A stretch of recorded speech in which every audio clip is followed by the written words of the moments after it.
Bantam Doubleday Dell Audio Publishing presents Star Wars Before the Storm, Book 1 of the Black Fleet Crisis by Michael P. Kube-McDowell.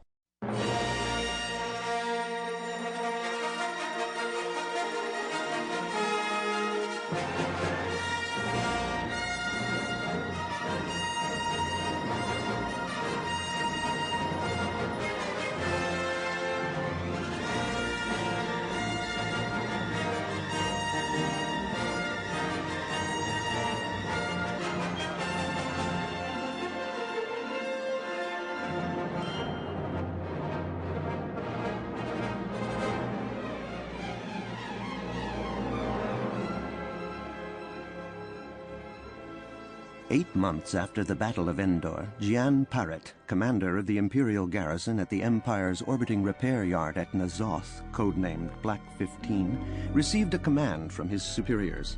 You are ordered to evacuate the planetary garrison to the last man, using any and all ships that are spaceworthy. Destroy the repair yard before withdrawing from the system. There were 9 ships in the yard. Only one, the Intimidator, was ready for space, but there was more than enough room aboard it for the garrison, and more than enough firepower to destroy the yard and the hulls within. Parrott transferred his command to the bridge of the Intimidator within an hour of receiving his orders. 9 of every 10 workers on Black 15 were Yevetha. Nil Spar, master of the Yevethan underground, knew Parrott was trying to prepare for the departure without alerting the Yevetha. He knew all that Parrott knew, and much more. Nothing of importance happened without his hearing of it, and he had taken the information he collected and woven it into an elegant scheme. Now he gave orders of his own. Notify all teams that an Imperial evacuation has been ordered. Execute the primary plan without delay. It is our day for retribution. Our blood is in those vessels, and they will be ours. Nilsfar and the 1st Commando team entered the bridge of the Intimidator with weapons drawn, knowing exactly which stations would be occupied. He shouted no warnings, demanded no surrender. He simply walked briskly across the deck toward the executive officer, raised his blaster, and burned the man's face away. The rest of the team fanned out behind him, each to his own assigned target. 6 of the bridge crew were struck down in the first seconds. The others, including Commander Parrott, quickly ended up on the floor, hands bound behind them. "Signal from the governor's shuttle," called out a Yevetha commando. "The transports are leaving the surface." Like a cluster of insects returning to the hive, the Imperial fleet rose up from N'Zoth toward the great dagger-shaped Star Destroyer. More than 20,000 citizens of the Empire were on board the transports, obeying orders to dock in the Intimidator for escape. "Activate all auto-targeting batteries," said Nil Spar. "You're all cowards," Commander Parrott called out to the invaders. He had always despised the skeletal Yevethan. "There's no honor in killing the defenseless." "Fire!"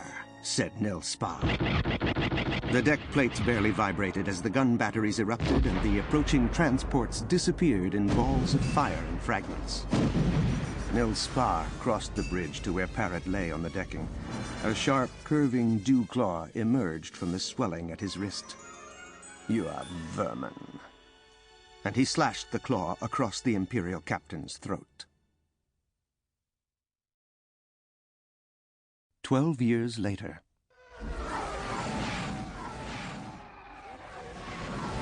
In the pristine silence of space, the 5th battle group of the New Republic Defense Fleet blossomed over the planet Vesemir like a beautiful, deadly flower. The formation of capital ships sprang into view with startling suddenness, trailing fire-white wakes and bristling with weapons. Angular star destroyers guarded flat-hulled fleet carriers, while the assault cruisers, their mirror finishes gleaming, took the point. A halo of smaller ships appeared at the same time. The fighters among them quickly deployed in a spherical defensive screen. As the star destroyers firmed up their formation, their flight decks quickly spawned scores of additional fighters. The carriers and cruisers began to disgorge the bombers, transports, and gunboats they had ferried to the battle. Before long, more than 200 warships were bearing down on Vesemir and its twin moons. At the center of the formation of great vessels was the flagship of the 5th Battle Group, the fleet carrier Intrepid. She was so new from the yards at Hakasi that her corridor still reeked of sealing compound and cleaning solvent. On Intrepid's bridge, a tall Dornian in a general's uniform paced along an arc of command stations equipped with large monitors. His eye folds were swollen, and his leathery face was flushed purple by concern. "Penetration phase complete," sang out a lieutenant at one of the consoles. "Deployment complete. Assault leader is approaching wave-off failsafe and requests final authorization." General Abbott responded in a strong, confident voice. Failsafe authorization is go. Combat rules are green. Almost at once, a trio of assault cruisers and their complement of K-Wing bombers broke away and surged ahead of the primary formation. Their course would take them looping under the planet's south pole en route to the primary spacefighter base and planetary defense batteries located on the Alpha Moon.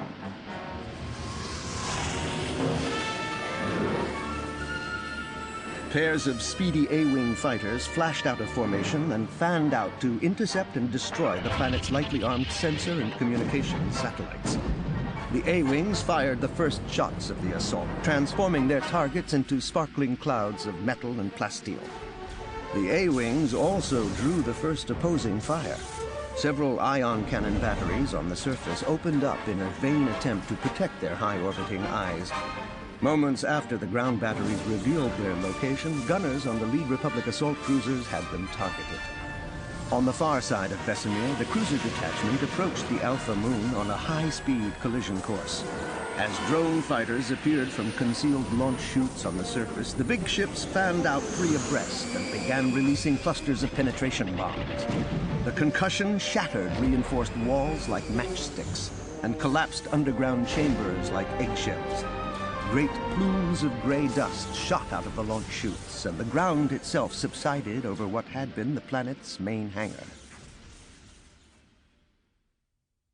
Standing at a podium and wearing the uniform of the Joint Defense Operations Staff, rather than the Mon Calamari battle dress in which he earned his fame, Admiral Akbar gestured with a flippered hand toward a display screen.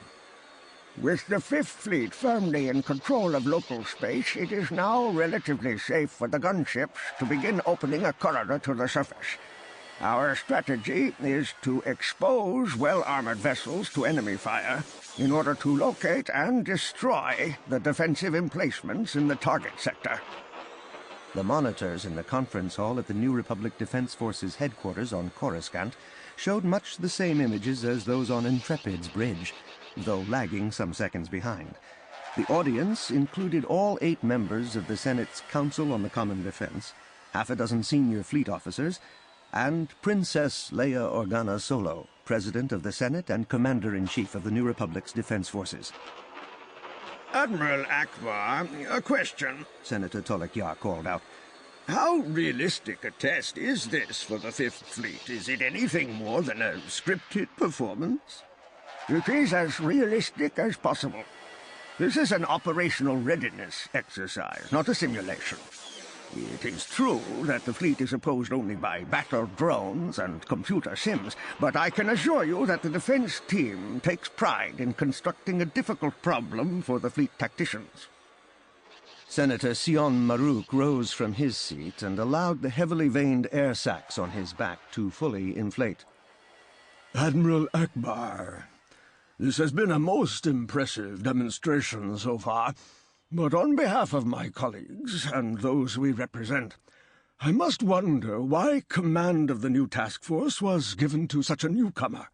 Senator, General Itan Abbott has a long and exemplary record as a fleet commander with the Dornian Navy.